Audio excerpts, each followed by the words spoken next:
near Ash Grove Place in connection with several domestic violence investigations which had been escalating throughout the night and into the day.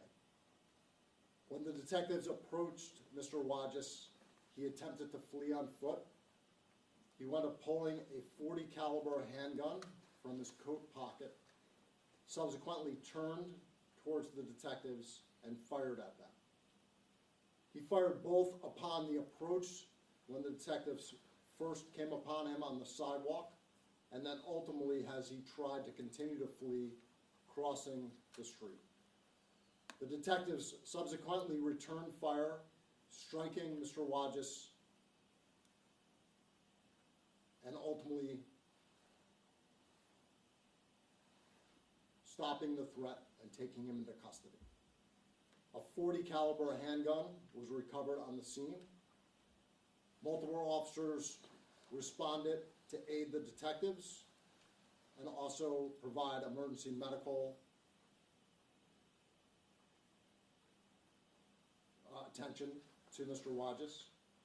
He was also treated by Albany Fire personnel and emergency medical personnel and transported to Albany Medical Center, where he is now listed in stable condition. The detectives involved in the shooting were not physically injured. We did have them evaluated to the hospital. Notifications have been made to the New York State Attorney General's office, the Albany County District Attorney's office, who both had representatives on the scene. Additionally, as we always do, we notified the City of Albany Community Police Review Board. This investigation remains active and ongoing. Mr. Wadges is being charged with 2 counts of attempted murder in the first degree and criminal possession of a weapon in the second degree. I want to extend my gratitude for the bravery and commitment that the detectives showed today. It is clear through their training and preparation that that is what kept them alive today. Their professionalism truly showed through. No officer shows up to work wanting an incident like this to happen.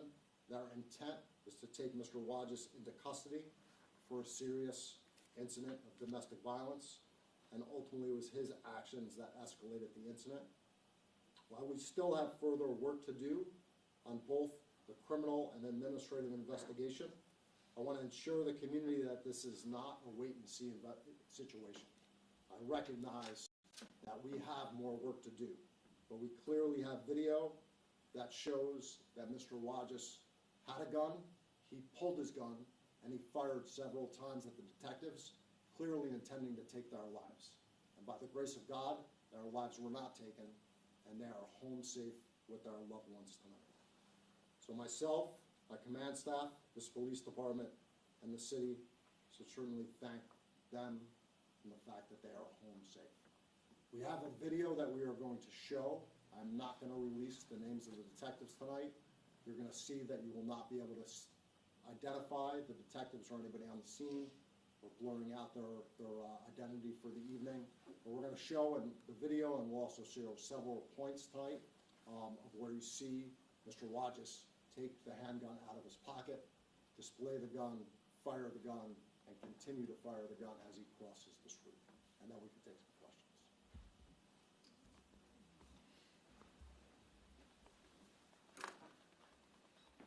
So this is Trinity. You are looking up Trinity from Arch Street in that direction. That is the detective vehicle, and you will see the detectives getting out of their vehicle and approaching Mr. Wadges as he now tries to flee down the street.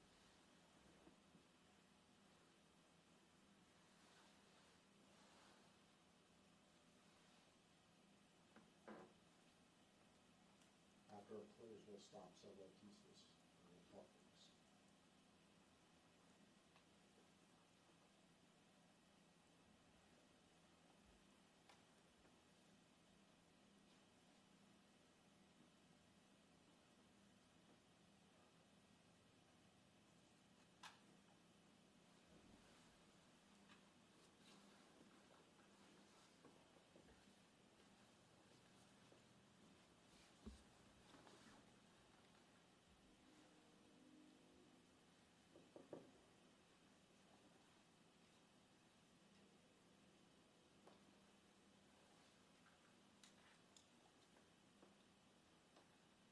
this first point, we're gonna stop it, is where Mr. Wanges is going into his coat pocket and taking the handgun out of his pocket as the detectives are getting out of their vehicle to stop him.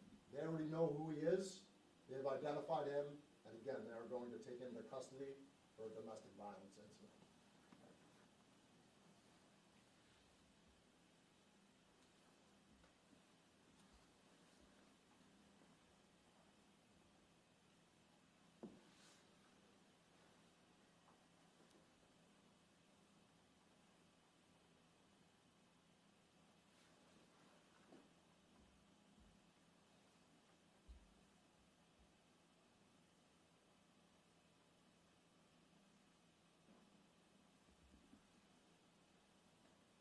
At this point, Mr. Wanges has the handgun in his hand. He is turning towards them. And when the video stops in a minute, he's actually firing the weapon, and there's a shell casing that's expending from the firearm towards the sidewalk. So he's actually fired around at this moment. Again, you can clearly see the handgun in Mr. Wanges' hands right there.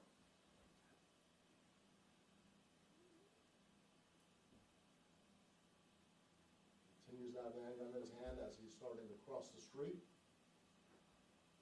Clearly turning back towards the detectives and continuing to engage them and fire back at the detectives. See the handgun fall to the ground. As he goes to the ground,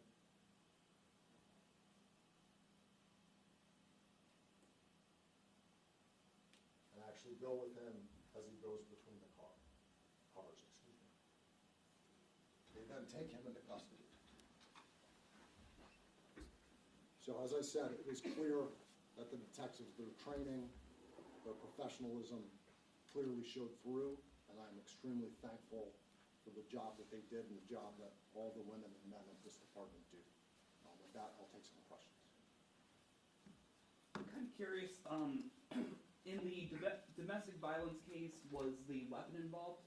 So I'm not going to get into the domestic violence case at this moment because that case has not been charged yet. That will be charged in the coming days, and when that happens, we will have further information.